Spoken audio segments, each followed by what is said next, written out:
ពុកប្រសិទ្ធនាម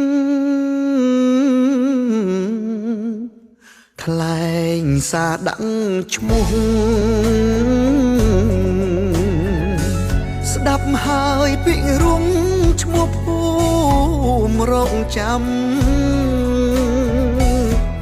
ប្រជារំភើបពាក្យពុកផ្ដែផ្ដាំ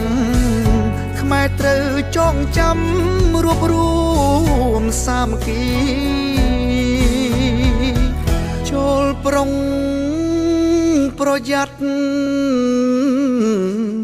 ទប់ស្កាត់ឲ្យបានចូលខ្មែរគ្រប់ប្រានត្រូវប្រាំងហិង្កាខែជាប់ព្រំដែនរងទុកខ្លោចផ្សាត្រូវចងចាំថាខ្មែរស្រឡាញ់ខ្មែរអោភូមិរងចាំនៃអនុសា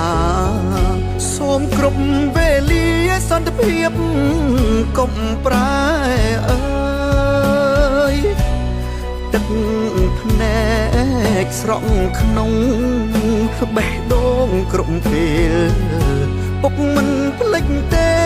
ចម្រោកចាំងយើងកូនចៅ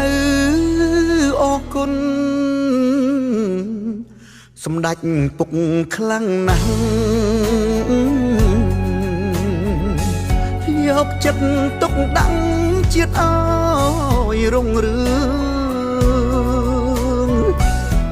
ស្មងស្ម័គ្រការពារអធិបតេយ្យជាតិយើងឲ្យបានកុំថ្កើងតទៅរៀងអើ